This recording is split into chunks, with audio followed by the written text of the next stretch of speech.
Mayibonge Nkosi. Mayibonge Mfana. Makabongwe ongabonwa. Sanibonani. Ngicela ukuthatha lithuba ngibingelele ntambama baba malunga mama ngimboni nanomkhona. Sefithiwe. Hallelujah. Siyabingelela bona bonke obaba bakhona, omama abakhona, abantu abasha bonke egameni lika Jesu. Hallelujah. Sanibonani.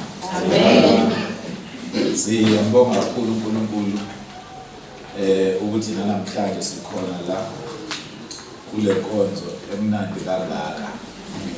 Hallelujah. Ngiyakhumbula sigcina ngonyaka odlulile. Sigcina ngonyaka odlulile. Sizoqhubeka khona uyangonyaka odlulile. Hallelujah.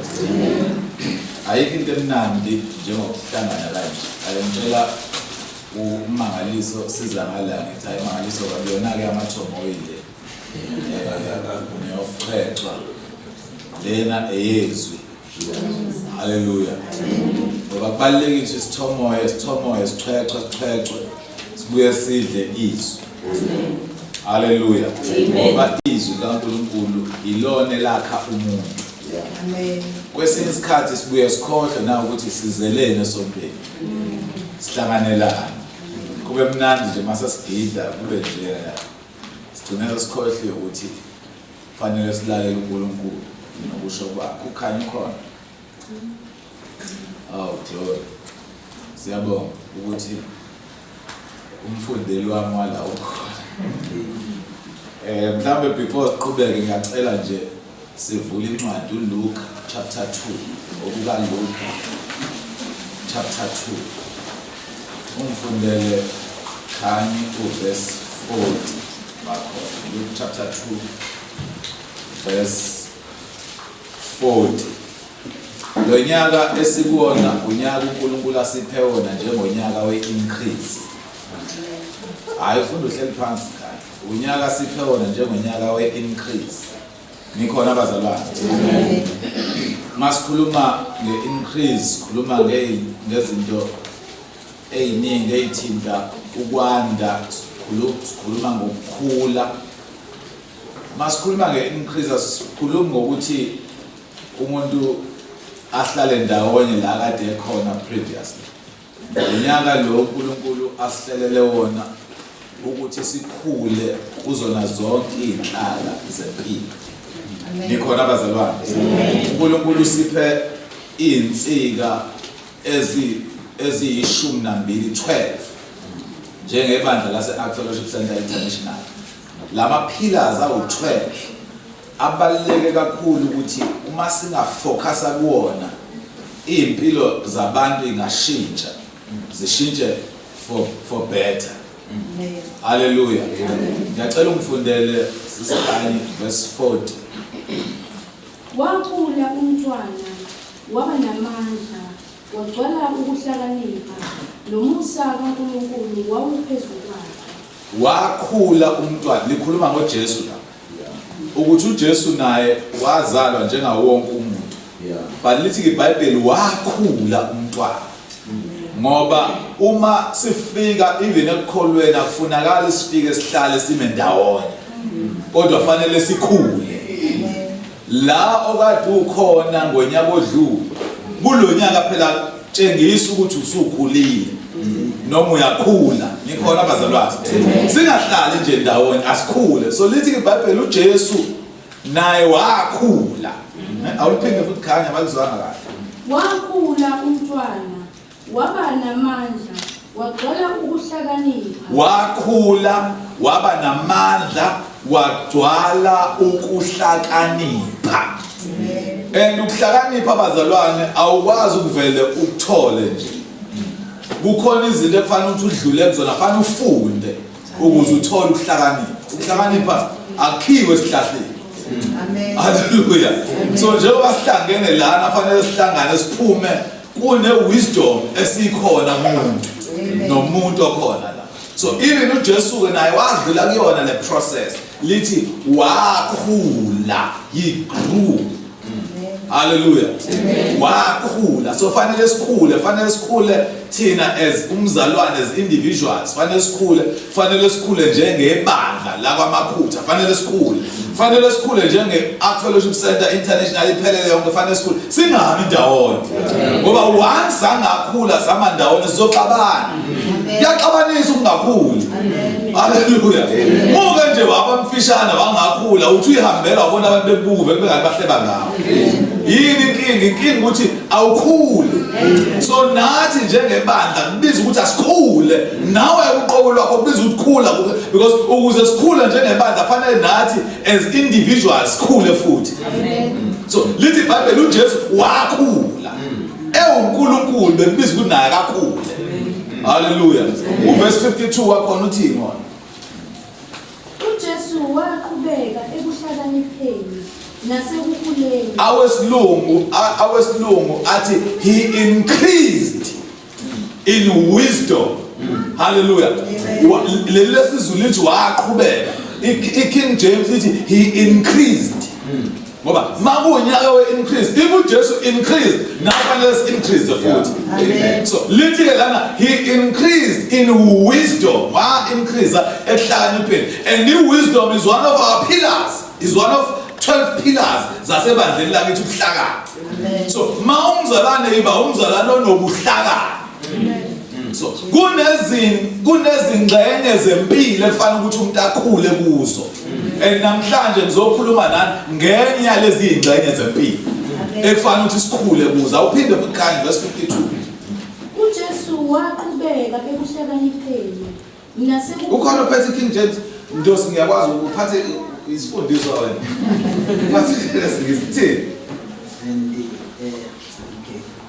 And Jesus increased in wisdom and statures. Jesus increased in wisdom. Hallelujah. He increased in wisdom. Mawukhula kubiza ukuthi ubheke ukuthi ukhulaphi. Khona bakhula ehlabeni. Mababa inhleko amahlabisi igama lakhe liyavela.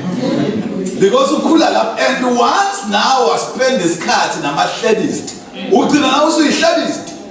Usukhula kuthiwa wena hlebi kanje fika. Yini wahlangana namahlabisi. But once wahlangana nabantu abagxilile kwi-wisdom, abane wisdom kaNkulunkulu, his divine wisdom, now uzohlakanipha futhi. Nikhona bazalwane. So lithi iBhayibheli uJesu wakhula ekuhlakanipheni nakuphi futhi.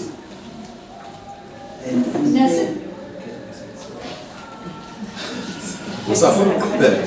Bese ufuna ukhali ngani. nasekukhuleni nasemseni kuNkulunkulu nakubantu. Wakhula ekuhlakanipheni, wakhula esiqwini. Lisho njalo ekababa ucele lapha. Wakhula esiqwini. Ngamazwi wakhula nasemzimbeni. Ngoba noma uJesu efika emhlabeni uNkulunkulu engathi na 1 year 2 years adeclare izinto zenzeke, kodwa bebiza ukuthi akakhule nasesiqwini. Ngoba kufunakala ube umzalwane ongakhuli. Hallelujah. Wakhula ke nasemseni kaNkulunkulu ngoba enye izinto efanele ukuthi ukhule kuzona umusa kaNkulunkulu. So kunezinto ke ezibalekile ezikhulisa umuntu. Enye yazi le ngizokhuluma ngayo nani namhlanje okuyizwi kaNkulunkulu. Ngigxile kakhulu nani kulesi sikhathi noma kule nkonzo ngonyaka odlule ngikhuluma ngezwi kaNkulunkulu. So namhlanje usuku lokuqala ngiyafisa sibheke izwi kaNkulunkulu ngoba once adla izwi kaNkulunkulu ngeke ungakhula. Amen. Nikhona bazalwane.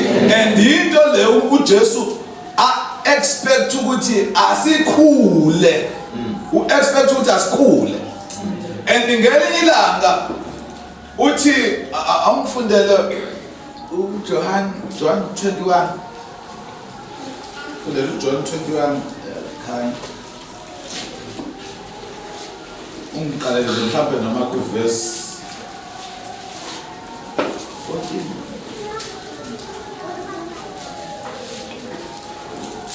John chapter 21 awuqale verse 14.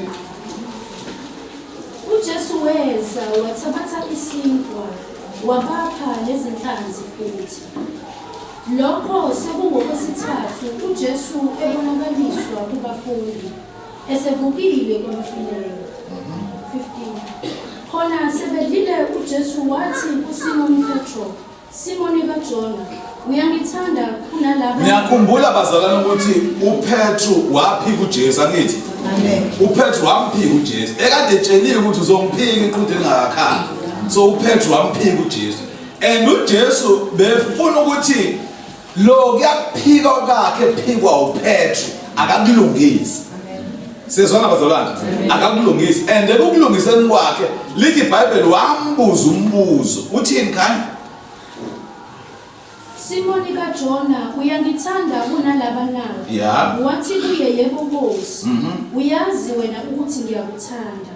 Wathi kuye, yipha amawundlu ami.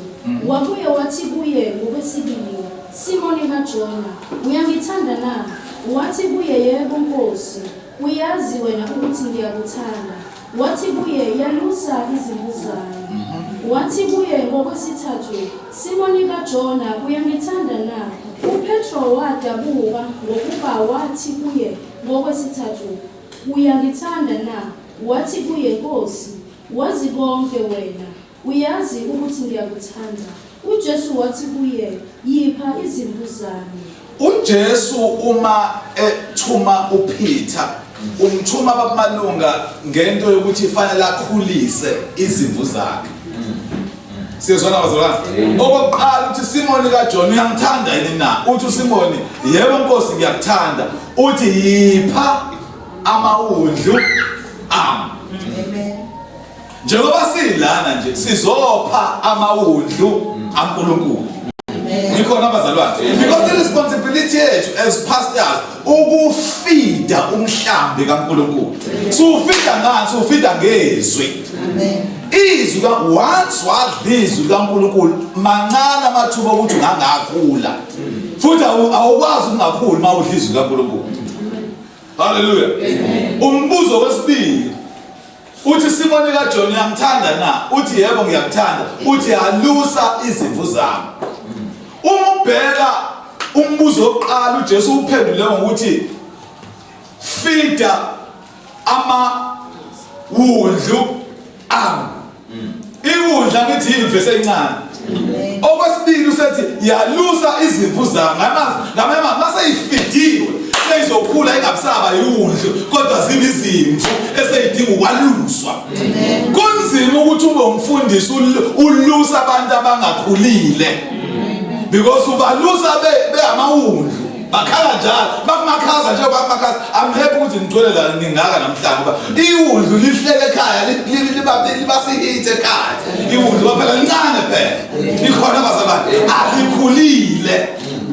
Umuzi iwundle libuza ukuthi kuzothomoya ngizocwecwa yini kuthi asithwethu namhlanje lithi iwundle Hallelujah. And uJesu ibuza lento step by step. Feed my lambs. Angithi? Okokuqala because fanele babe bancane bafidwe. Once befidile uPeter sebafidile bazokhula babe izimvu mase beyaluswa. Nikhona abazalwane? So umsebenzi wethu ukufida sikufide uzokhula kwangempela. Amen. Hallelujah. Amen. Ngiyacela sivule incwadi Jeremiah chapter 15. Jeremiah 15 umfundele khani uverse 16. Jeremiah chapter 15 verse 16. Amazwi akho afunyanwa Amazwi akho afunyanwa. Amazwi akho gwabini. Amazwi akuthi uJeremiah amazwi akho Nkosi afunyanwa. Ngamazwi izwi lakho ngalithola. Ngoba into efanele simasuka emakhaya siye esontweni silangazelele izwi kaNkulunkulu. Ayalikho namhlanje. Into efanele masisuke emakhaya siya esontweni silangazelele izwi kaNkulunkulu. Ngoba izwi kaNkulunkulu ilona lesikhulisayo bazalwane. Awusoze wakhula uzonda izwi likaNkulunkulu. Amen. Singafika kunyaka we-increase, sifike sithi hayi siya increase kulo nyaka, next year sifica usenjalo. Yindaba wadoja izwi likaNkulunkulu. Lento kuyiyona ekukhulisayo. So uthi uJeremiya amazwi akhe afunyanwa. Enziwa njani? Ngawadla. Laba zalwana kufunakala silifunde izwi kaNkulunkulu kodwa fanele silidle. Khona umahluko phakathi kokulifunda nokulidla. Mawusulidla ulidla okwangempela. Awufundi nje ufunde ivesi elilodwa chapter yodwa uthi hayi ngifundile iBhayibheli namhlanje. No, fanele ulidle. Ulidle lize liphume ngezikho zomoya. Ngisho umuntu uyazi umuntu mesedlile izwi lenkosi, ngisho nje ingcokolela nje kuphucuka lona, kuvela lona izwi lenkosi ngoba udle lona. Odla inhlamba kuphuma inhlamba. Hallelujah. So amazwi akho ayafunyanwa. Amazwi akho ngawadla. Mawunayo emakhelwane umthini makhelwane sidliswe manje. Lidle lo ekhulisayo manje. Ngaphandle kokudla izwi awusoze wakhula sidliswe. Kuleli bandla lakithi Fellowship Center International kwaMakhutha akube khona abantu abalidlayo. Amen. Mase kuthiwa ngikhani. Amazwi akho aba ngokujabula kimi. Nokuthokoza kwenhliziyo. Mawusowadlile amazwi kaNkulunkulu aletha ukujabula nokuthokoza. Wena umsebenzi utholile or awutholanga wadla wona nje uthola ukujabula nokuthokoza. Amen. Nikhona bazalwane? Once wadla izwi kaNkulunkulu ngisho kuthiwa wazi uzodlala ekhaya uthola ukujabula nokuthokoza. Ngoba lithi izwi kaNkulunkulu umuntu akasuthiswa isinkwa kuphela kodwa umuntu uyasutha nangamazwi avela kuNkulunkulu. Ngoba once wadla lona uyasutha. And usuthiswa izwi kaNkulunkulu likuletha injabulo nentokozo empilweni yomuntu. Bese kuthiwa ngokuba ngibizwa ngegama lakho Jehova uNkulunkulu Sebawuthi. Izwi kaNkulunkulu lisikhumbuza ukuthi thina singobani. Amen. Nathi indaba kaXoxo. Izwi kaNkulunkulu lisikhumbuza nathi indaba. Musukuyohlala le kude. Ngisho izwi kaNkulunkulu lisikhumbuza ukuthi singobani. Amen. Nikhona abazalwane? Amen. Izwi kaNkulunkulu lesikhumbuza singabantwana bakaNkulunkulu. Amen. Thina sibizwa ngegama lakhe uNkulunkulu. Nga yini into esigunyaza nesitshela izwi kaNkulunkulu. So ingakho siba nokuthokoza nokujabula ngoba izwi kaNkulunkulu lisifundisa ukuthi singobani kuNkulunkulu. Amen. And mase lithi Jehova uNkulunkulu Sebawuthi. Once wadla izwi kaNkulunkulu uNkulunkulu uvela kuwe njengoJehova Sebawuthi, uNkulunkulu weyigidigidi zeingelosi. Uvela kuwe Lord of hosts. Uvela kuwe uJehova wempi. Amen. Ngoba udle izwi lakhe. And la iBhayibheli isikhathi ngeBhayibheli uvela uJehova Sebawuthi umfica lapha komalaki emakhulu ngokweshumi. Awumbothe emakhulu ngokweshumi uvela impela uJehova Sebawuthi noma udla izwi lakhe uvela futhi uNkulunkulu weyigidigidi zeingelosi. Hallelujah. Amen. So umsebenzi wethu ukuthi sinifide bazalwane ngezwi. Umsebenzi wethu akubona ukuthi sishumayele shawukarada shawukhumbu. No, uphume la umfundi sejulukile kodwa ungatholanga lutho. Umsebenzi wethu is to feed you. Sikufide ingane encane ephathwayo mawukuthi uyipha izinto ezimnandi ice cream uyayilimaza leyo ngane. Khona abantu abangafuna bashunyayezwe kufanele bafundiswe ngoba izifundisi izona ezigxilisa umuntu. Hallelujah. Umuntu ugxiliswa yizifundiso. Amen. Hallelujah. Amen. Siyamukela ngicela. Awumfundele Khanyi Izenzo chapter 2. Umfundele uverse 42 wakhona. Izenzo chapter 2 verse 42. Baqinisela njalo esifundisweni sabapostoli. Baqinisela njalo esifundisweni sabapostoli. Baqinisela njalo esifundisweni. Ezinto eziresponsibility yethu ukuthi sinifundise ngokwesifundiso sabapostoli. Sinifundise ngokwesifundiso sabapostoli. Hallelujah. Singanifundisi nje ngokwesifundiso nje sasebandleni nje lase-Acta. Sinifundise ngokwesifundiso sabapostoli. Sinibekele isisekelo. Because isifundiso sabapostoli sibeka isisekelo. Ingakho ethi zikaNkulunkulu sakhiwe esisekelweni sabapostoli nabaprofeti. Fanele sinibekele isisekelo. Kuyisisekelo isisekelo akuveli umuntu. I-foundation nje yalendlu sayigcina ngesikhathi yakhiwa lendlu ayibonakala. Hallelujah. Kodwa mase sikwakhela entweni engeyona i-foundation uzoza kuvela igama labaMaluka. Yakho baMaluka lento sekwakhiwe egameni lomuntu. Hayi isisekelo ngoba isisekelo sibonakala. Sithi into mayiphakama akekho bona isisekelo. So fanele sinakhele sinifundise esifundisweni sabapostoli. So lithi iBhayibheli ke abantu bebandla lokuqala baqinisela njalo esifundisweni sabapostoli. Ngoba lezi izinto esinifundisa zona fanele niqinisele kuzo nizibambe ningagudluki kuzo. Masithi now 12 pillars ezibandla lase-Fellowship Center Intelligence isifundiso leso sizosebenza ngaso throughout. Gxila kuzo ngempela futhi. Masithi izwi kaNkulunkulu iphila yokuqala ebandleni lakithi. Azi ukuthi asimananga sathatha izwi kaNkulunkulu sathi nje sadlala uFinder salibeka la number 1. Lu number 1 for a reason. Amen. Njengoba lu number 1 usho ukuthi kubalekile kakhulu izwi kaNkulunkulu. Akekho umuntu ongakhohlisa ube yikholo elikhohlisekile ugcwele izwi kaNkulunkulu. Ngisho umuntu uyathanda akathandi angakufaka yonke into afuna ukufaka yona kodwa ngeke izingene mawugcwele izwi kaNkulunkulu. Kuthiwa nasekuhlanganeni nasekuhlephuleni isinkwa baqinisela njalo esifundisweni sabapostoli. And kubalekile ukuthi siqinisele njalo. Ngiyaye ngijabule baMaluka mangibona abazalwane ababekhona ekuqaleni maqala le branch leyala. Because sasibeka isisekelo ngaleso sikhathi. Sahlala kakhulu kudliwa nje izwi. Kudliwa uma ulidle ngempela izwi kaNkulunkulu mancane amathuba ukuthi ugudluke endleleni. Ingakho ke namanje from time to time sibuya sisazobeka futhi sona isisekelo. Namanje ngiyasho ukuthi nanti izwi kaNkulunkulu. Izwi fanele ungalifundi nje kodwa fanele ulidle. Awumfundele chapter 6 khona lapho kwizenzo, umfundele uverse 7 makho. izwi likaNkulunkulu landa umumo waba. The word of God increased.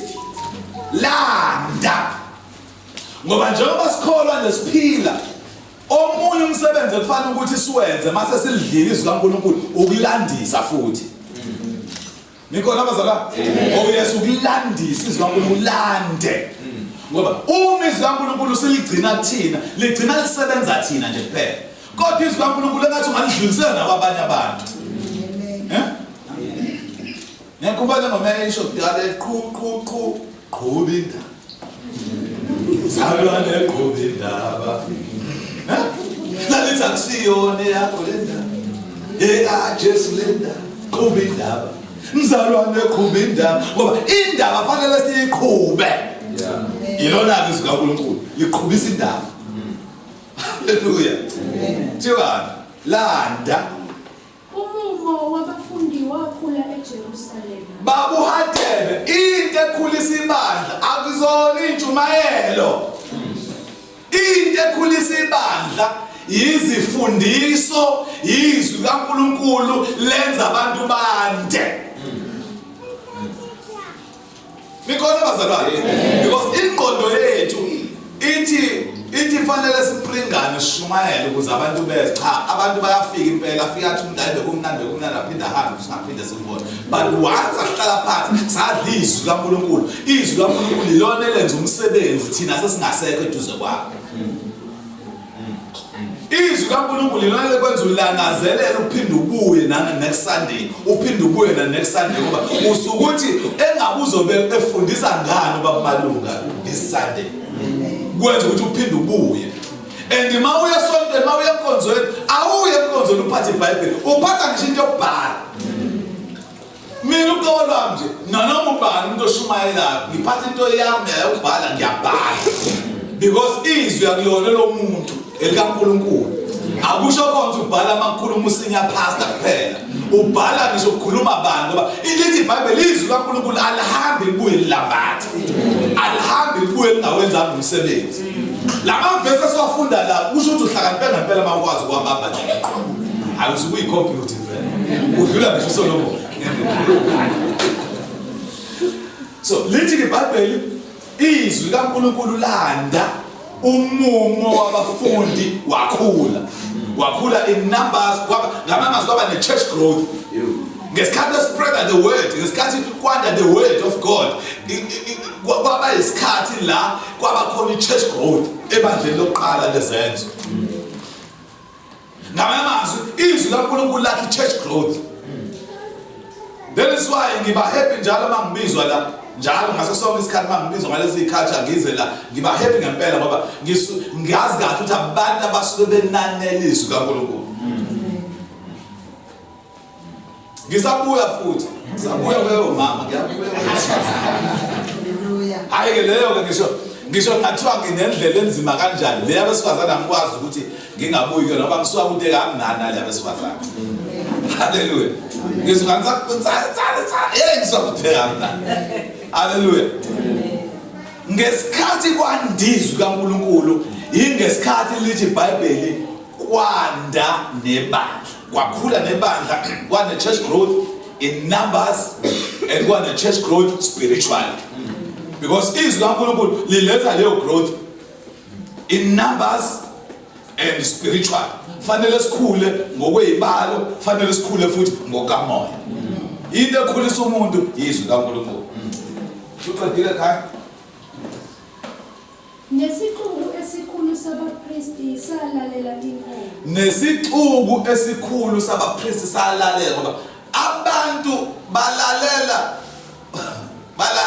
uma kukhulunywa ngezwi kaNkulunkulu masenza ama gimmicks la yabona masengishumela alisho wrong bazalwane indlela ngendlela ngishumela ngize ngihlale phansi awubona hamba inkonzo hamba ngempela uya uphuma uthola ukuthi ayike into eyibambile kodwa mina ngiyaye ngibone kahle ukuthi ulalele njengoba kumanje nje last time bekunemvuselelo afika la mashumela kwimvuselelo ngabona nama ngeenyawo ngathi hlala phansi nama ngeenyawo hlala phansi akho sikhathi sokuhlala sokuma ngeenyawo manje sihleli phansi ngisho amen awuphumi nginizwa nithi ngibona yezwa kanjani so lithi iBhayibheli ngisho isixuku sabapristi salalela ngoba masikhuluma ngezwi kaNkulunkulu nabantu abangafuni ukusilalela bagcina besilalela haleluya so lithi iBhayibheli izwi kaNkulunkulu landa uthini uchapter 12 verse 24 khanya ibandla lelokuqala ibandla lezenzo ibandla lakhiwa izwi kaNkulunkulu ibandla lithi iBhayibheli baqinisela njalo esifundisweni sabapostoli ibandla lezenzo lelo uma nani singaqophisha ibandla lezenzo singakhula ngamandla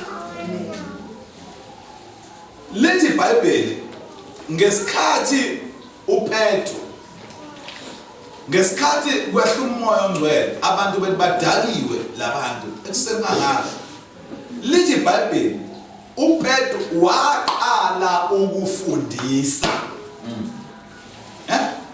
angisho ke bazalwane lithi waqala ukufundisa ngesikhathi ephendula ukuthi abantu akadakiwe wafundisa abantu ababengazani noKristu Jesu lithi iBhayibheli ngalelo langa kwasindiswa 3000 abantu ngamazwi ama teachings aya yakhe conviction conviction kumuntu aphenduke asindiswe. Even uJesu uqobo lwakhe ufike emhlabeni wafike wafundisa kwaphenduka abantu. So lithi iBhayibheli ibandla lokuqala ibandla lozenzo la inisela njalo esifundisweni sabapostoli. Landisa izwi kaNkulunkulu kwandibandla. Landisa izwi kaNkulunkulu kwandibandla. Kuthiwa khanya kodwa izwi likaNkulunkulu lakhula landa. Izwi kaNkulunkulu lakhula landa. Izwi kaNkulunkulu kufanele likhule empilweni yakho. Izwi kaNkulunkulu kufanele likhule. Ivesi la sisakhula umuntu awuba nevesi lekhanda. Sube nevesi lekhanda elilodwa iminyaka emingaka.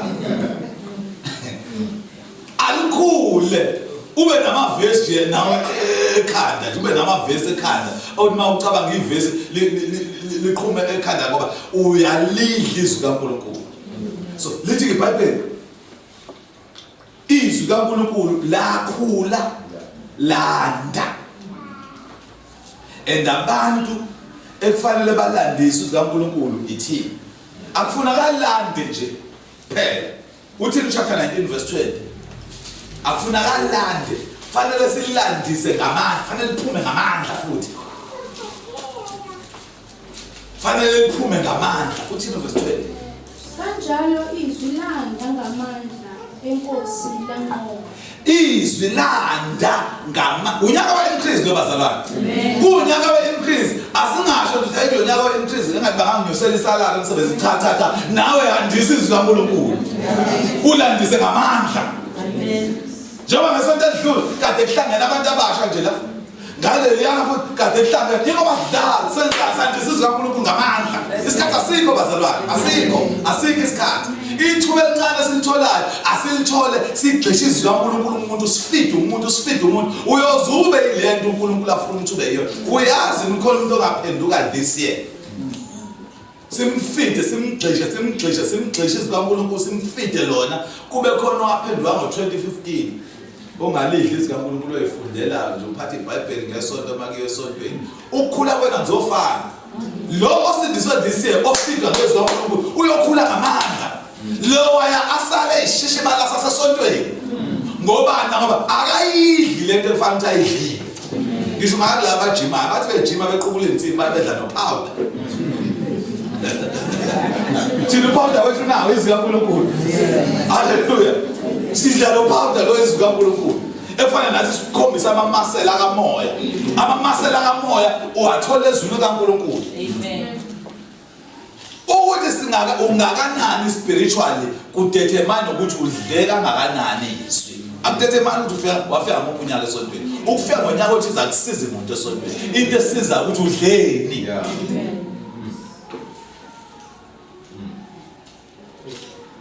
Ukuthi udleni. Mawungalidli izwi kaNkulunkulu ulibeke ekhaya uliqoqothe ngesonto mawusuya esontweni iBhayibheli. Hayi mntakababa.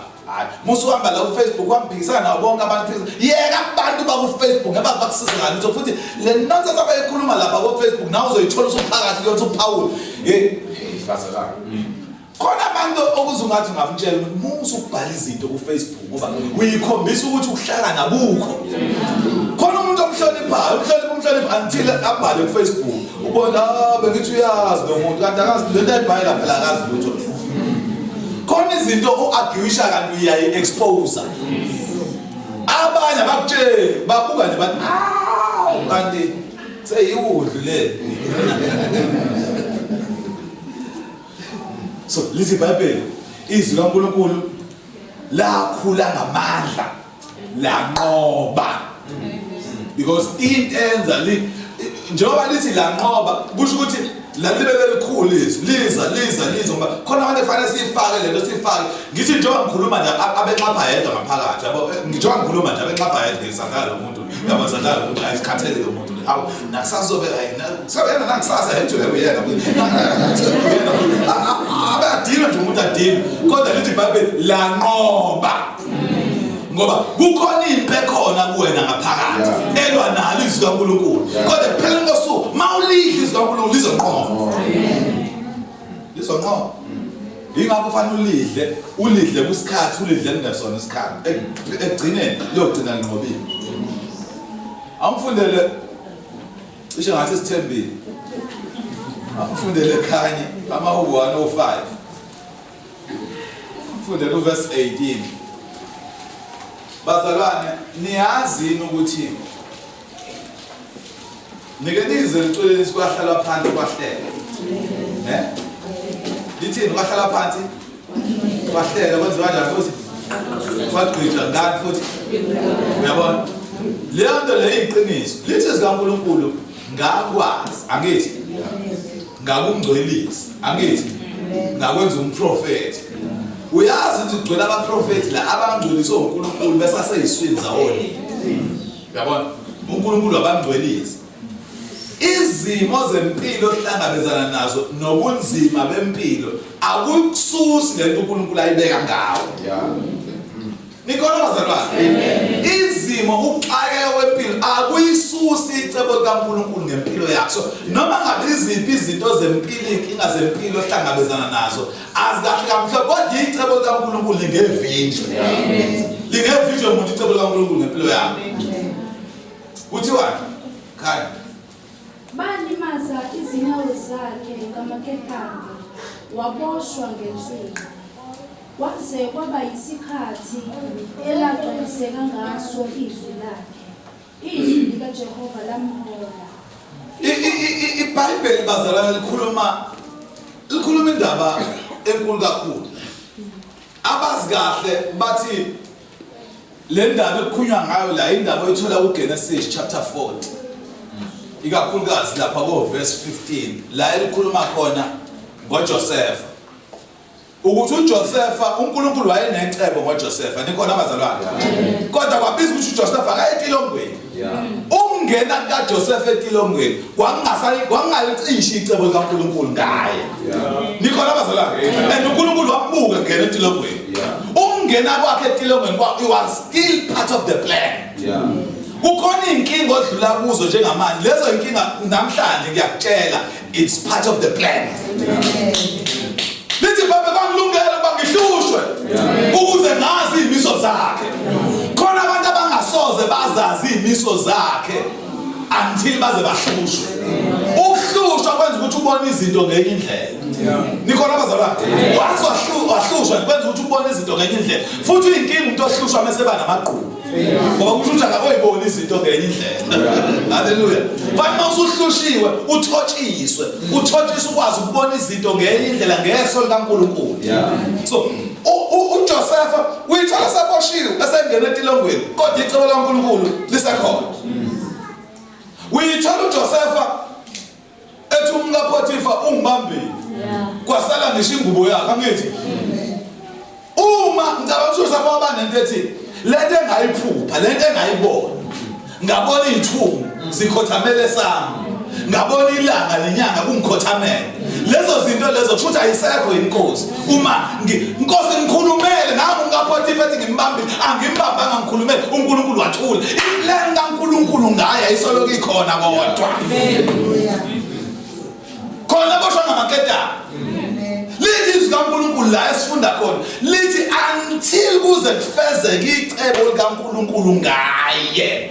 Kodwa nayi into eyamhola lithi izwi likaNkulunkulu izwi likaNkulunkulu lamhola. Because mawudla izwi likaNkulunkulu likhola ngisho ezimweni ezinzima. Izwi likaNkulunkulu lona elifaka isitembu secebo likaNkulunkulu ngawe. Wangalihla izwi likaNkulunkulu wabhekana neyinkinga uthi kade ngabona Nkosi ukuthi mina ungithanda. Mina Nkosi ungizondelana kangaka. Haleluya. And uNkulunkulu yakwazi athe necebo ngawe. Ukhuluma izinto ezikhombisa ukuthi izwi likaNkulunkulu awudlanga. Mase ethi uNkulunkulu siyalikhatha ofa ilo cebo. uNkulunkulu Mose khipha abantu abambaka Israel eGibhithe uyobafaka eKhanani. Iplan kaNkulunkulu kwakuthi uMose afaka abantwana bakaNkulunkulu eKhanani. Bakhona manje asho uMose ayinkinga kabi. Lithi iBhayibheli bafuna inyama. Bathi Mose sikhathele lo wena sikhathe lo anyanisi nokhukhumba sidlo anyanisi nokhu sifuna inyama manje kwakumnandi eGibhithe sidla inyama kunabantu abasindisiwe namhlanje izwi kaNkulunkulu alikho kubo basitshela ukuthi yena engabokhola Ngxabi wayengayisweli i-airtime obhuti babemuphi i-airtime bemnikeza imali wayengayisweli imali usiqhoshela ngeke saseGibhithe yini uswela izwi kaNkulunkulu kuye so lithi iBhayibheli uMose naye wezwakala ethi Nkosi uNkulunkulu ngibakhulelwe mina laba bantu babami ngibazele yini laba bantu uNkulunkulu wathi Nkosi mangifumana umusa mawunginomusa kuwe ngibulala wathi uNkulunkulu hey uthini waphela ifavor yami phezulu kwakho uthi wena ifavor yami phezulu kwakho angikubulala angeke umuntu wabulala uMose uNkulunkulu yinda ngoba uMose wathi uNkulunkulu ngibulala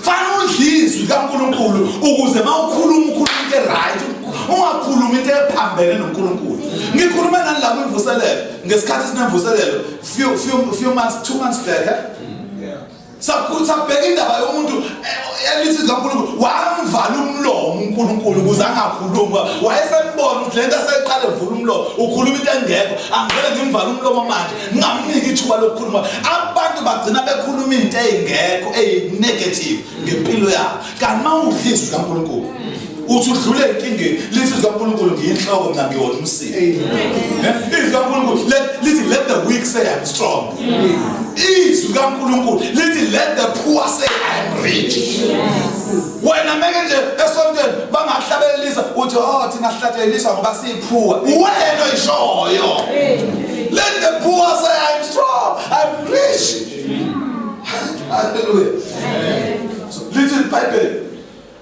uJoseph ngisho bemfake embophe ngamaketanga wathi yakhona la boshwe khona ngamaketanga kodwa wayeholwa yizwi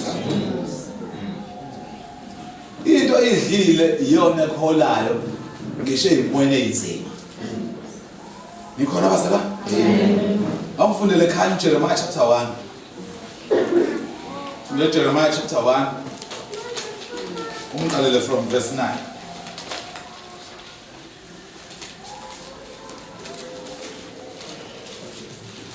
Jeremiah chapter 1 verse 9 uJehova wayeselula isandla sakhe wawuthinta umlomo wami uJehova wathi kimi bheka ngibekile amazwi ami emlomeni wami wathinta umlomo wakhe uJeremiah wayesethi bheka ngibekile amazwi uNkulunkulu akavela abeka amazwi akhe ungawadlanga nikhona bazolana phela lezi iBhayibheli umoya ongcwele puts everything into our remembrance angithi usikhumbuza konke njengoba kumelana nje kuvuka izwi engilidlile njengoba ngikhuluma nani ongekho ngisho la kuma notes akho kuvuka ngoba ngiyidlile uNkulunkulu akakukhumbuza into ongayidlanga so uma lithi iBhayibheli wathinta umlomo wakhe uthinta ngamazwi upress start Matthew umshini upress start awukwazi upress start umuntu odlitla uyothuka abantu fana bapress start kuvelizwe hallelujah so once wafika bazalana khona wajima karate karate ngaba awubuyi khona karate abantu abajima ukarate bazalwana uzwa nje lo mjimisana umuzwe ethi yithi kanje nampeleze athi yithi kanje nampeleze yithi kanje nampeleze yabo lento libelenziswa yona lezi wena mawungahlakaniphile ujiyiswa ngathi engikhathele kwenza lento kanti lento ifakwa kwi-subconscious yakho ukuze makhona odedela isibhakela kuzenzekele kona ayikho namhlanje ngithi mina njengoba ngiza la ngidriver ngiza la bengingahambi endleleni ngizojika lapha ngije manje ngizoqonda ke manje ngoba sengiyakwazi la kade angiza la mina ngifaka imoto ngishaya ukhiye ngihambe isuke idriver wona imoto ithi yini enza imoto idriver ngijike la ngijika khona ingoba engqondweni yami ngiyayazi indlela so asikho isidingo sokuthi ngihambe ngiye ngicabanga indlela ngicabanga ngiyayazi nathi njengoba sifitile lithi senze ukuthi mhla ubhekana nesimo izwi iphumelelo. Ngisho ngathiwa namhlanje ngikhuluma into engiyikhuluma ngonyaka odlule nawo akunankinga ibambe. Ngisho ngathiwa siphinda siyazi khona isikhathi la ozohlaselwa khona umuntu akudedele isibhakela. Fana uma lento isisengqondweni yakho awuzutshelwe uyiblockela wena awuzuyibuza ngiblockeni ingoba ifakiwe lento yafakwa lento yagcina ingenisa.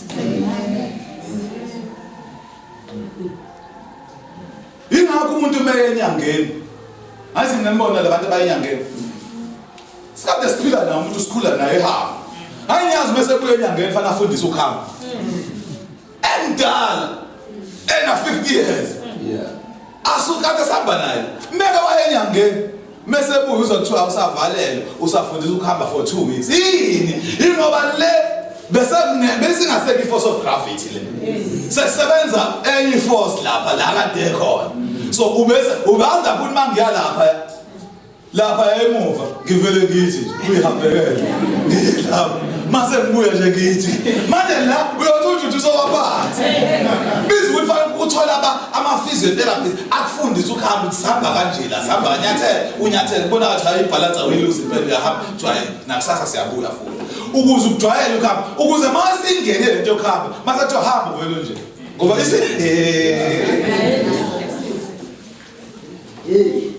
so lithi zikaNkulunkulu walula isandla sakhe wamthinta umlomo wakhe kwathiwa ngani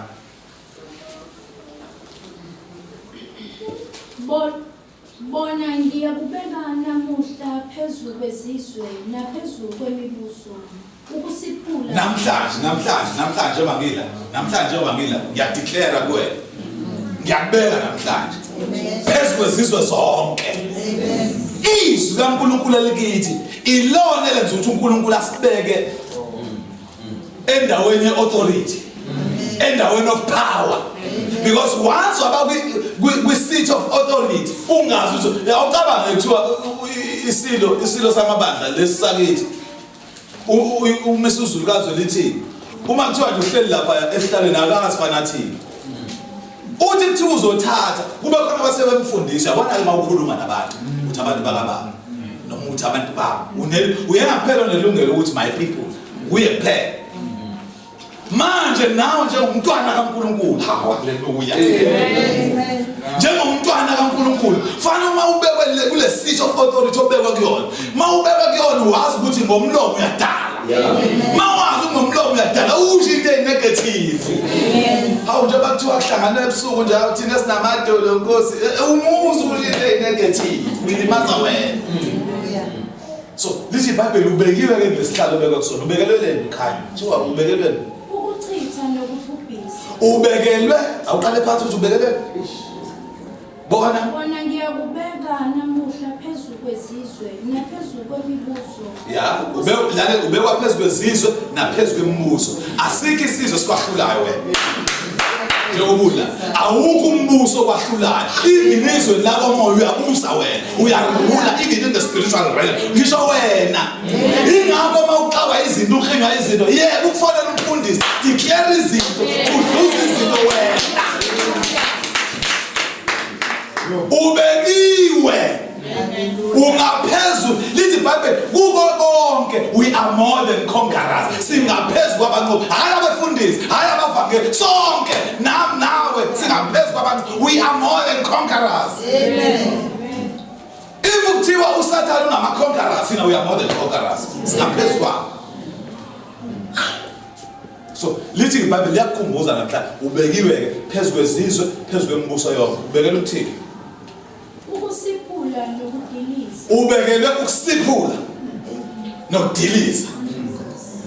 Ubekelwe ukusiphula nokudiliza. That is why makuthiwa uthenga umuzi ungena emzini wakho omusha first thing afanele uyenze fanele ungene usiphule usiphule zonke iy'khompani ezabekwa azafakwa yilabantu ababebethela la ungakufiki wena. usiphula ngani awuhambi uthatha amafosho olumba usiphula ngomlomo uthi baba egameni likaJesu zonke izinto ezatshalwa la ngaphandle kwami ngaphandle kwemvumo yami ngiyayisiphula egameni likaJesu uthi ngiyithenga amandla usho ngomlomo ngoba ngomlomo wethu sibiza into ezingekho ngokungathi zikhona ngomlomo wethu siyadala ngomlomo wethu siyadala so lithi iBhayibheli wena unamandla okusiphula unamandla ngisho ukudiliza ngisho sekuthiwa njalo wena mawuthi uyafesa umqashi uvela boke nje udonga vela kubekela udonga nje hayi namhlanje ngiyakutshela unamandla okudiliza udiliza wonke ama-obstacles obekele wona isitha ngoba masiphila bazalwane isitha hlezi sisibekele imigoqo ila uyawujomba lowo mgoqo mawubona kuyisicefu ukujomba udilize ngezwi khuluma ngezwi udilize umgoqo udlule kuthiwa sinamandla futhi ukuchitha nokubhubhisa sinamandla ngisho ukuchitha nokubhubhisa ngisho ngathiwa amadimoni athize asekuhlanganyela mhlawumbe akuplanele into ezithize wena unamandla okuchitha even iplan yawo sinamandla ngisho ukuchitha iplan yamadimoni unamandla nokuchitha ngisho ngathi uyawabona mhlawumbe ulele ebusuku ubona amadimoni ahlangene ngawo unamandla okuchitha ngezwi unamandla amandla kuwe and wonke la mandla kuwe uwathola ezwini ngokudlizwi ila uthi ufunda khona izwi uthola unawo amandla amfuthi uthi uyafunda hayibona ngeke nginamandla okwenza konke ngayo ngiqinisayo ngesikhathi ethi nginamandla okwenza konke ingoba wayesebonile wayesefundile ngezinto amandla anawo and lokuphuma ne-conclusion ethi nginamandla okwenza konke ngayo uKristu ongiqinisayo nawo namandla okwenza konke mapha amanye amandla sinawo ukwakha nokutshala sinamandla okwakha nokutshala njengamanje silasiyakha nawe uma uphuma ekhaya ingane zakho Sunday school wakhe ingane zakhe ezincane ama-teenager unamandla okwakha phezu kwabo abazulu unamandla okwakha unamandla okutshala sinamandla thina okutshala fanele nathi sitshala izinto siyifake izinto zesifake isimo sivume isimo singavumi siyifake masithuli lithi iBhayibheli amatshe azoshumayela masithuli bazalwane iTV iyafundisana uTikTok uyafundisana uFacebook uyafundisana zonke lezi zinto ziyafundisa izingane zethu zifundiswa izona because zispend isikhathi esiningi nazo mina ngithola isimanga ukuthi kanti lento yama-gays and lesbian kuthiwa ngisho koPopeye igcwele wena ungathi ubona ingane yakho ibuka iTV ukuthi hayi ibuka uPopeye into eqina hayi kuthiwa igcwele khona into yama-gays and lesbian kuqabulana uPopeye besilisa nengane yakho ibonze kanti is cool ngoba nama ifundiswa yiyona kanti nawe unamandla okutshala amandla okutshala samandla okutshala ma uyasitolo nje uyothenga lapha esitolo saSulumane ufica uSulumane encane endla imjiva yakhona emhlophe nesigqokwana sakhona sekushaya ithini lapha yini abazali batshala umqondo webhizinisi kuye ingabe le mali encane ungayithathi kancane unganegotiate iprice ikunikeze idiscount yakutshela ikunika idiscount le mali encane indaba siyifakiwe lo mqondo and ngiyazi mhlambe nayo yazi mangikunikeza idiscount nginikeza kusheya yami angazi bafundiswa kodwa uyabona ubaba Sulumane uyifundisile umngane Sulumane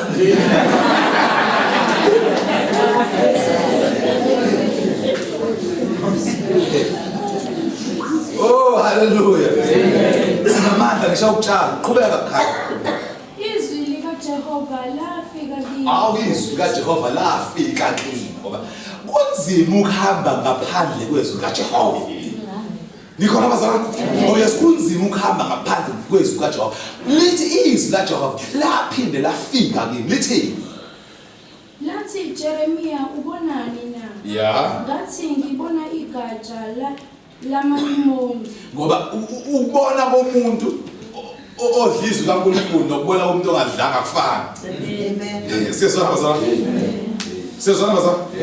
yes ukubona komuntu odlile nomuntu ongadlanga kufana before la kwakhiwe la mawungadlanga izwe kaNkulunkulu wangabona indawo enamanzi uthi hayi basifunana la ndawo njena inamanzi uyibuka le ndawo awukomile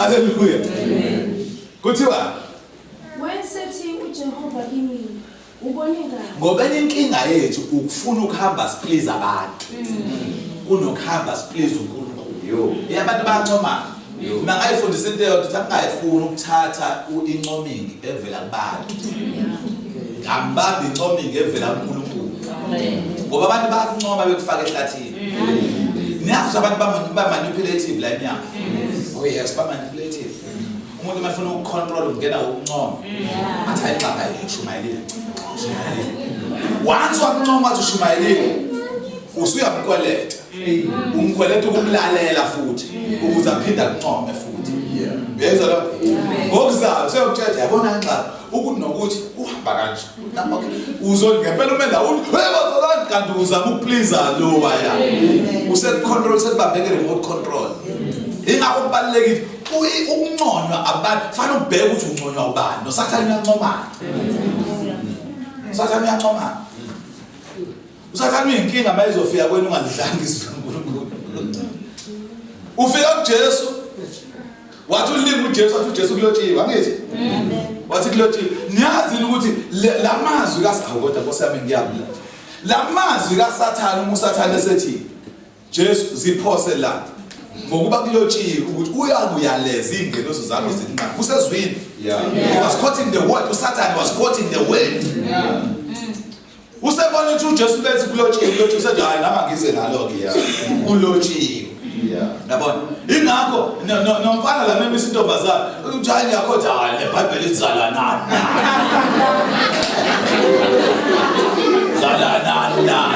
hey na ubonke yazi uyela musuyaba umilalela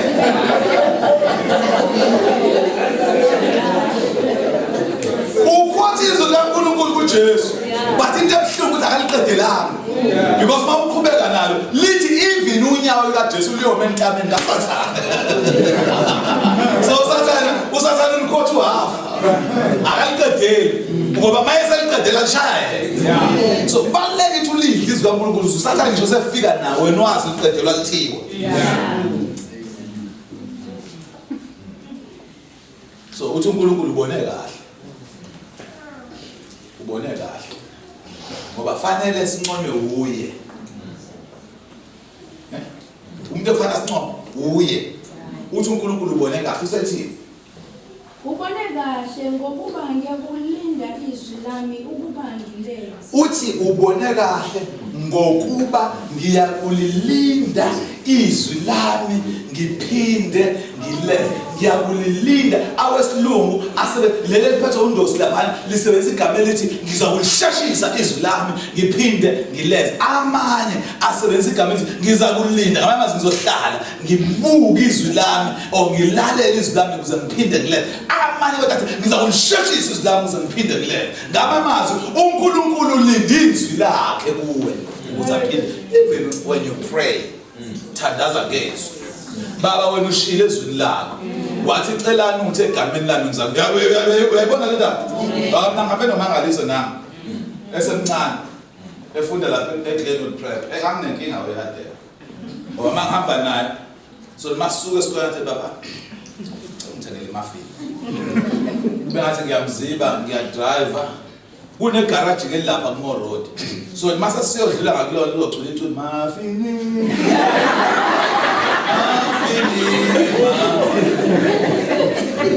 uyabona manje ukuthi uyamkhumbuza manje mina mangithe ngizokuthengela ngiyakulilinda izwi lami ukuphinda kulenze usenginikeza izwi lami manje ukuze ngikhumbule bese ngiyenza nabo uNkulunkulu ke siyangali hayi bazalwana asizibhakaze asizingaphethe lutho siyangezwi lakhe sithi baba uthe ezwi lakho that is why kubalekile uyifide ngezwi kaNkulunkulu ulidle izwi kaNkulunkulu ukuze mawufika kuye ufike uphethe something ayaziyo ulizwi lakhe and wena iyona into ongayazi izwi lakhe hayi ukuthomo uchacha wazonke amaxoxi ngafikile namasha izwi intolo lo awukwazi ukufika kuNkulunkulu Nkosi mina lebe ngithotho no fika uphethe izwi angisho ukuthi ukuxoxa kurong ngizwe kahle bazali ngithi asixoxe kodwa sicwelizwe yabona wama mawusuxoxa kuthiwa kwathi ushawe stroke izwi lakho liyadala izwi lakho liyadala izwi lakho liyadala njengoba uthi wena uqoqoqa ushawe stroke la sebazalwane kodwa asikho la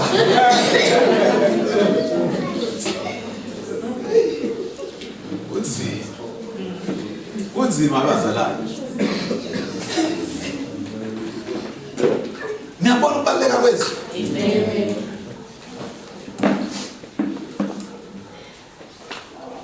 sibiza into engekho ngokungathi sikhona ngamamazwi thina siho uNkulunkulu isho njalo uNkulunkulu lisiho uNkulunkulu thina izwi eleza kuwo so ngomlomo wakho uyadala yonke into oyisho ngomlomo wakho uyadala mntakababa uyadala ngesikhathi uthi we mina ngizalanga ngabo lamathuba uyadala awu mina ngizalanga nje iphara ushinganisa isakhulu seyincane uyibize ngephara ezovela ibilona ngempela uyadala yithi noma ngiyabona yaphuma esandleni uthi hayi ngala ekhaya ngizela incele ngizela ukushumayela evangeli ngizela uthisha ngizela umpostoli la kwami ngoba wathi izinto zizokwenzeka lezo zinto ngoba wena ngomlomo wakho uyadala Amfundela uHebrews chapter 11 ngifuna sibone ukubaleka kwezwi ukuthi kanti izwi into enkulu kanje Hebrews chapter 11 umfundela uverse 3 wakho ubone izwi libaleka mathathu kancane izwi laNkulunkulu Ngokukholwa siqonda ukuthi izwi lonke ladatshulwa ngezwi likaNkulunkulu kuze kuthi okubonwayo akubelanga ngokungaboni ngokukholwa siyaqonda ngamazwi by faith siya understand ukuthi umhlaba wonke lo wadatshulwa ngezwi kaNkulunkulu ngamazwi umhlaba wonke wakhiqizwa yizwi kaNkulunkulu niyakholwa lelo bazalwane Amen. Amen. Ngiyakholwa ukuthi umhlaba wonke uNkulunkulu uyena wathi akubekho umhlaba abakhona. Akubekho izulu labakhona. Yabona? Wathi uNkulunkulu akubekho umkhanya abakhona. Yonke into wangayithandi Paul yodwa. Wangayithandi into enkulu kangaka. Ekwazi ukwenza zonke izinto. Zonke zenziwa yiyo. Nawe mawuphethe yona ukwazi nawe ukwenza izinto emhlabeni wakho. Hayi bazalwane. Angiboni ukuthi ngiyayizwa lento. Awuphinde khani lo verse 3 wakhona.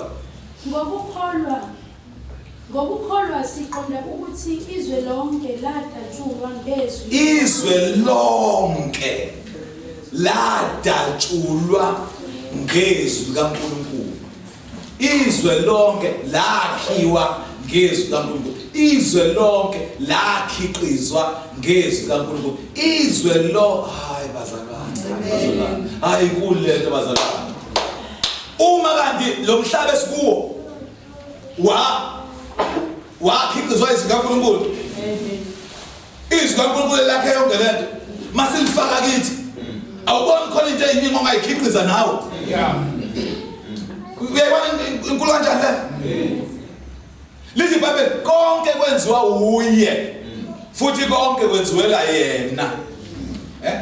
uNkulunkulu kwenziwa uye konke kwenziwela yena. Nanoma yiphi imoto mayifile uma ukuthi uToyota ufile ngisho ngathi ufe wafa 50 meke wacela ubabhade bawucela umdonse akudonse ubabhade bafika kushiye idila ka Toyota usukwazi kahle mhlawumbe ukuthi imoto yakho isiyophila qiqo inkinga yakho phela sekuyimali uyikhokhela kodwa yona kubo kwakhe iyophila nawe wena ke awukhokhi imali unikezwe izwi kaNkulunkulu lelo kulona la dabula la dweba umhlaba wonke izwi lanikwa wena hayi bazalwane ukuze nje bathina abantu bekhuluma bathi umkhonto unikezwe uhlala bathi pelepele unikezwe uhlala sikuthola nje emasini ayithi ngeke uzawubethola njalo wena unikezwe izwi kaNkulunkulu ungenza noma yini ngalo ingakho singaqalekisi thina asiqalekisi thina ngoba suke sazi mase siqalekisa izokwenzeka leyo. So indlela right singaqalekisi ngoba uNkulunkulu lithi iBhayibheli ufisa bonke abantu basindiswe bafinyelele elazini iqiniso angibazalana. So mina mangiqalekisa ngingafuni ukuthi ulunge kulesi simo lesokusona ngifisa into wrong. Uyabona manje kusho ukuthi umuntu ophethe izwi kaNkulunkulu leyo kwazi ukwenza zonke izinto mehambe eqalekisa abantu lisebenza ngendlela wrong. Esifundeni sokuthi ulungise izinto hayi sinamandla okusiphula nokudiliza. Manje bheka ukuthi yini into eyidilizayo. Haleluya. Sinamandla okwakha. Sinamandla okutshala. Lisho lazo uNkulunkulu bheka ukuthi wakhani utshalana. Because once ngisho utshala izinto ezwrong izingatshaleka. Ngisho wakhe into ezwrong ingakheka futhi. Kodwa ke manje usuhlakaniphile wena. Ngalo futhi izwi kaNkulunkulu. Tshala izinto ezright, wakhe izinto ezright ukuze nawe ulunge. Amen. Awufunde lokugcina Ezekiel chapter 37. Ezekiel 37 sifunde wona sithanda isikole. Ezekiel chapter 37. Funde verse 4.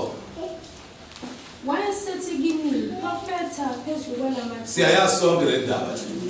Kakhulukazi amabhakabhaka ayithanda kabi le ndaba. Ayithanda kabi le ndaba.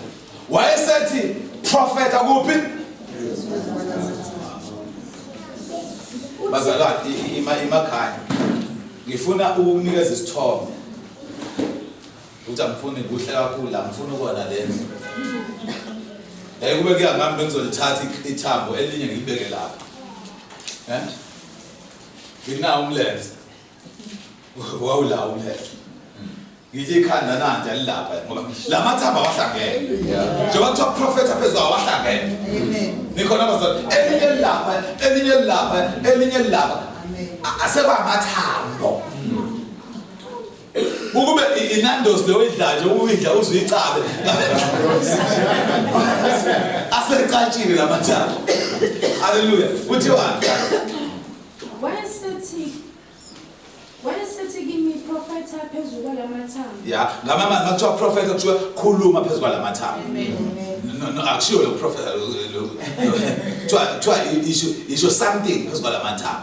Because once akhuluma phezulu kwawo konke ezokwenzeka kuthiwa uthi kuwo nina mathambo omileyo zwanini izwi likaJehova. Nezwi futhi kuyafidwa lona ithi nina mathambo omileyo zwanini izwi kaJehova.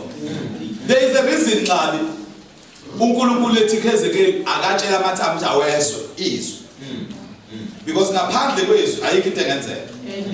Remember sithela la isiqeda khona ukufunda sithela thina sine show ukuthi okungabonakala noma okubonakalayo akuveli kokubonakalayo. Lento esibonayo ivele into engabonakala. Yayizwa lo? Njengoba sikhona thina kukhulunywe ngento engabonakala. Sase siba khona. So lithi izwi kaNkulunkulu nawo amathambo. But amathambo kubizwa ukuthi akezwe izwi kaNkulunkulu ngoba ayikho into engezwa izwi kaNkulunkulu iqhubeka ifane naqala. Njengoba ula uhleli la ulalela izwi kaNkulunkulu, I am telling you ngeke uphume lapha ufana njengoba ungenile. Because awuzwanga into asixoxe istory la. Let us I don't tell stories. Anginazi indaba, anginazi istory. Nginendaba masidla inyama ngizoxoxela iningi masidla inyama. Kodwa makuthiwa silanga phambili there is no need ukuthi sixoxe istory. Fanele sifite izwi kaNkulunkulu. Ngisho singalifunda singalichazi alihambi lona libuye labantu. So uthi isho ngamathambo uthi yizwa izwi kaNkulunkulu ya isho kanje inkosi uJehova. Watshela ukuthi amathambo uthi inkosi uJehova ithi ngoba inkinga yethu thina sifuna kuzwakale thina kanti fanele silethe uJehova emathanjeni.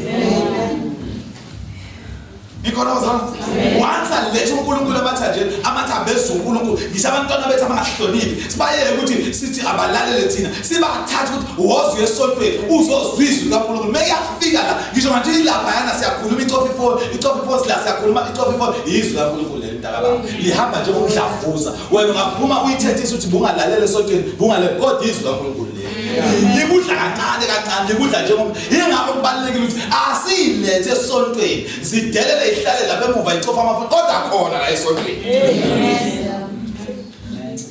kunokuthi ishe emakhaya. So yithi kulamathambo izwani izwi kaJehova ya ithi bhekani ngiyakungenisa kini umoya niphile. Bhekani ngiyakungenisa kini umoya niphile. Ibazalwane akushiwa abantu akushiwa amathambo. La mathambo kuthiwa awatholiswi kaNkulunkulu. Bazalwane ngifuna nizwe kahle lento. Mathambo tholani ini? Mase tholiswe kusezongenani? Hayi asiphinde ningathi niyayizwa kahle. Tholani ini? Once natholiswe kuzongenani? Thina siqala ngomoya bese. Phela mangase kuthiwa sihamba ngomoya izwa liko, asingarawundisana lana sigide siphume sahamba. Kodwa uma kuthiwa sinezwi, umoya ungena kahle umuntu onezwi. That is why asikhulumi kakhulu ngomoya ongcwele kuqala, siqale sikhulume ngezwi kuqala ukuze ungenwe yize. Athi umoya mefika afithi ugcwelizwe ngoba mele wafika umoya izwi lingene uzosprofethe ideye. Izwani izwi nizobe sengena umoya yakuthiwa khaya.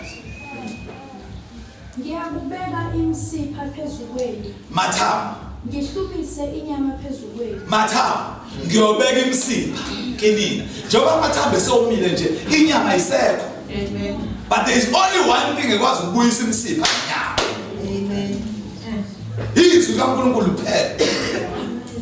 Izwi kaNkulunkulu bazali likwazi ukulanda umntwana wakhe eseyidlile ihunga eseboqoka once wathola lona.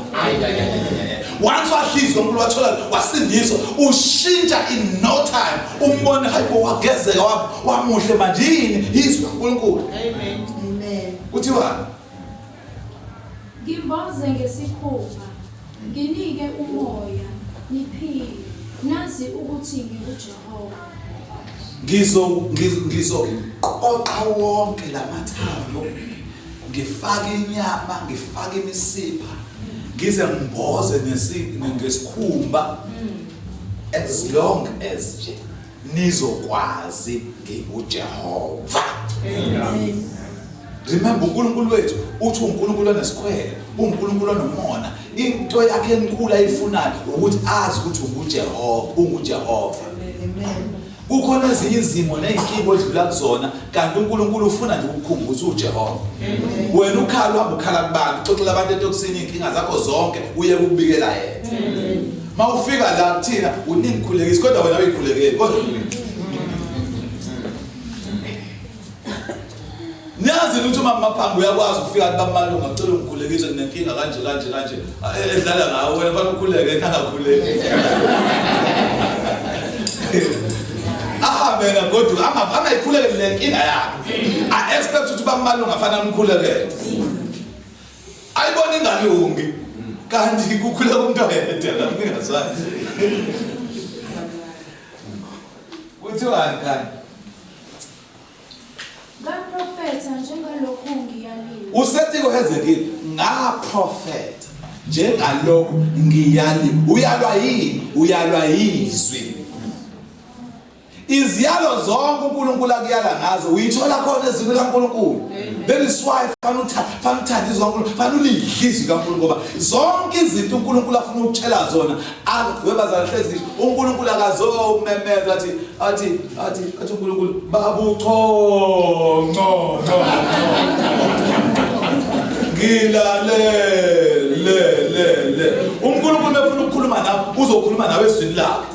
Uzothi uvule iBhayibheli ingakho abantu baqala bebezinkatha ngithi avela la khona ithuba le nto ngayikhuluma kabi ithatha kancane into ababenza yayisebenza yayibasebenzela bona because uNkulunkulu wayekhuluma nabo ngokuvula kwabizwa uNkulunkulu. Wena-ke njengamanje kulesi sikhathi samanje the more you read the word of God is the more uNkulunkulu ezokhuluma nawe ngemibuzo onayo kuye uzophendula ezwini lakhe. Ngesikhathi ulibeka uphuma esontweni ulibeka uzuliqoqotha ngesonto usuye esontweni ukuthi ayikho uNkulunkulu kaze ekhuluma kuwena. Ayikho. Uyohlezi uthi amasingahenke. Kodwa Nkosi ngiphendule Nkosi. Ngiphendule uNkulunkulu ufunda iBhayibheli. Athi ufunda iBhayibheli. Thiwa ngani? Nalapho ngiprofetha nansi indaba. Lithi iBhayibheli ngesikhathi uHezekeli eprofeta ngamanga zekhuluma kulamathambo kwaqala kwabakhona umsindo. Kwaqala kwabakhona umsindo kwenzakalani khaya? Nokugunquza lamathambo lawa aqala manje anyakaza manje linyakaza lilapha elinye lithi hayibo mangabe umqala unalo ithambo lomqala lambe lifuna ikhanda wekhanda ngakubi iqala lambe lifuna idolo la lingakhona umlenze ngakubi lithi babe kwazwakala ugungqugunqu nokunyakanyakaza ngomuntu oyedwa okhulumile elalele uNkulunkulu. Ikhona bazalwane?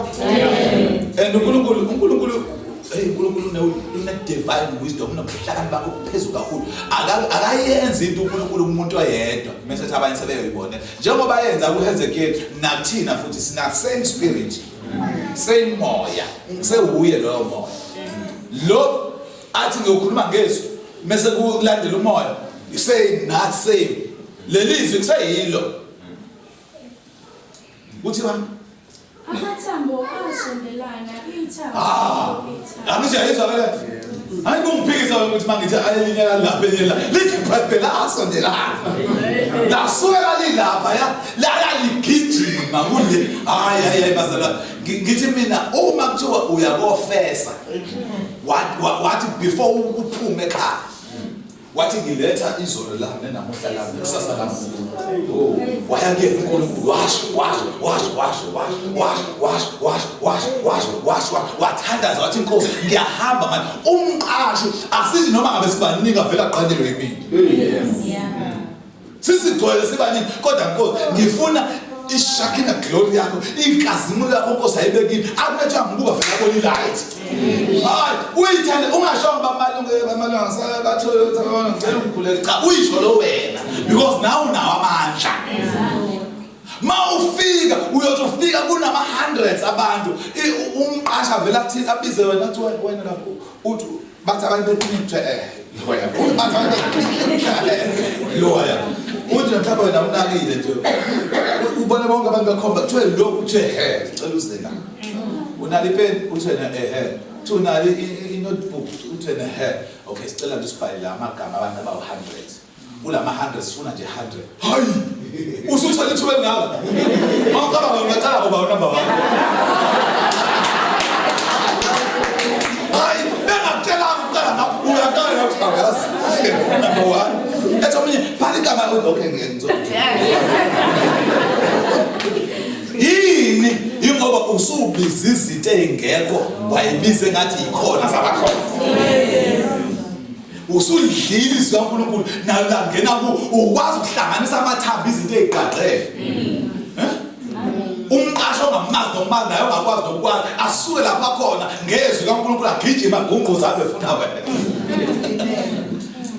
Wakwamtshela omunye wasithi wathi omunye wake naye wathiwa akababhala abantu akababhala uthi hayi bababhala impela ababhala yenze list hayi impela wayefaka naye phambili lapha wafaka kwase kuthiwa akahambise ilist ngaphakathi wayihambisa uthi ngesikhathi ngihambise ilist ngadinga nje indle encane uyabona ukuthi indle encane ngakuthiwa ayina ingaka awungena khona aphuma uthi ke kwase kuthiwa bonke abenza interview sekuthiwa abafuna indle encane sicela ngithinde lo yena ozonikhombisa ukuthi wasebuya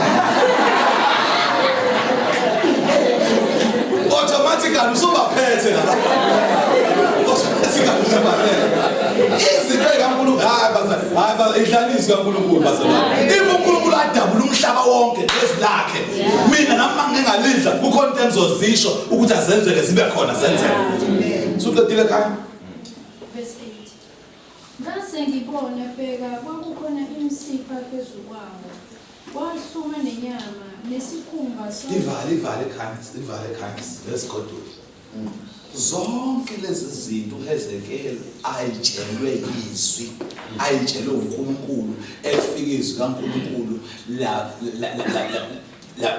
lamthinta empeleni ngoba izwi kaNkulunkulu ebazalwane izwi kaNkulunkulu awufundele khanya ngiyahamba ngabafana bese siyahamba awufundele abasefesu chapter 6 chapter 6. Angifundele khanya uverse 16.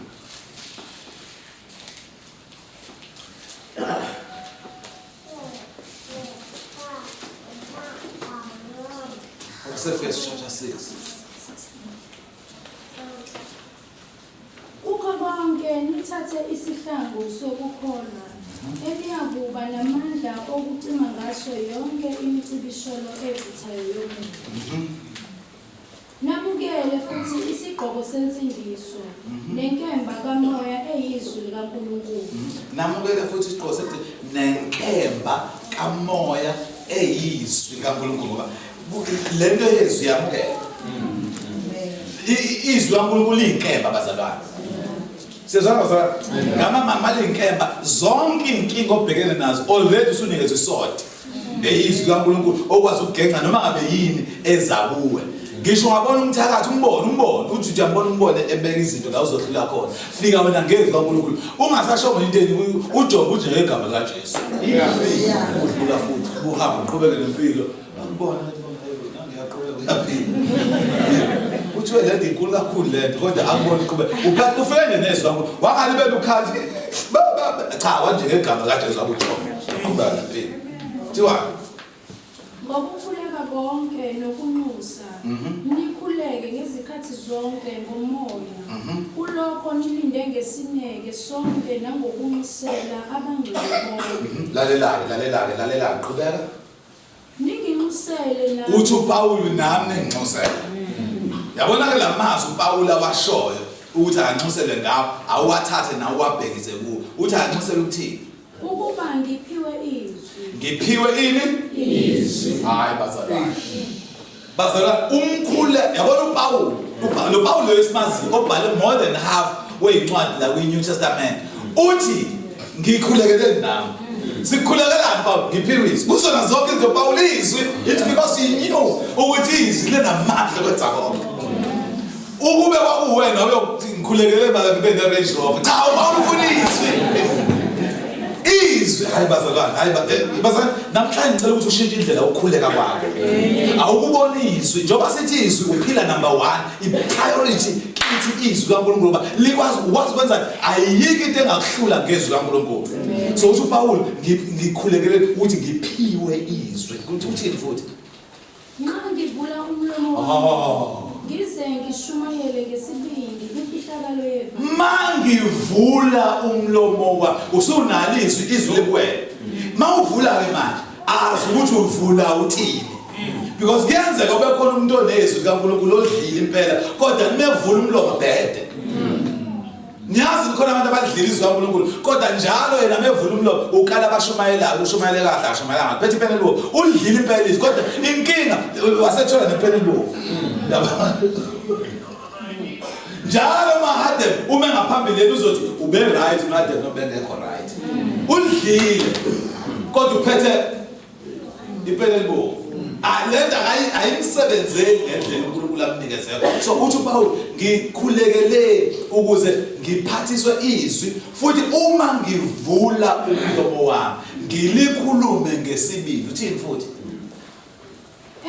engiyisithunywa ngalo esiboshiwe ngamaketanga ukuze ngikhulume ngesibindi ngalo njengokuba kufanele ukuba ngikhulume kepha ukuba nami nazi okuqondene nami nalokhu engikwenzayo uyakunazisa konke uThikhiku umzalwane othandekayo nesikhonzi esikholekileyo engosini engamthumela kini ngakho lokhu ukuba nazi izindaba zethu nokuba aduduze inhliziyo zenu ukuthulama kube kubazalwane uthi ngamthumela ukuthi ngaye nazi ngamazwi nalo unikezwe naye imessage eyizwi uma bazalwane uPawulu ethi ucela akhulekelwe ukuthi aphathe izwi awuboni wena ukuthi sonke la kufanele sikhuleke lo mkhuleko ngathi uNkulunkulu angasipha izwi sonke la not wamalunga kuphela sonke la kufanele siphathe izwi because uNkulunkulu ngezwi lakhe wadala umhlaba wonke. Kusho ukuthi nathi ngezwi kaNkulunkulu singenza izinto ezinkulu. Namhlanje siphuma sigoduka. Awube nomkhuleko ethi Nkosi, ngiphi izwi lakho Nkosi? Khona umhlabelelo othi izwi lahlala inhliziyo yami. Langibonisa ukweduka kwami. Because masidla izwi kaNkulunkulu akuze kufuneka kube khona umzalwane ositshelayo ukuthi wrong uwile, wrong right cha. Izwi kaNkulunkulu elisitshelayo. Ubu-wrong bakho uzotshelwa yizwi kaNkulunkulu. Last year nginani la sasibuka indaba ukuthi umuntu ongalidli ongalifundi izwi kaNkulunkulu ufana njengomuntu oyibuka esibukweni mase yayikhohla ngithi because kusho lona izwi kaNkulunkulu lithi unjengomuntu oyibuka esibukweni mase uphinda ayikhohla futhi izwi kaNkulunkulu liyisibuko kithi. Izwi kaNkulunkulu lithi iBhayibheli liyilambu liyithoshi eyinyaweni zethu angibazalana. Izwi kaNkulunkulu yona lesigayidayo la ekufanele ukuthi sihambe khona. Akusiwona uphila number 1 by mistake. Nkulunkulu azibusise.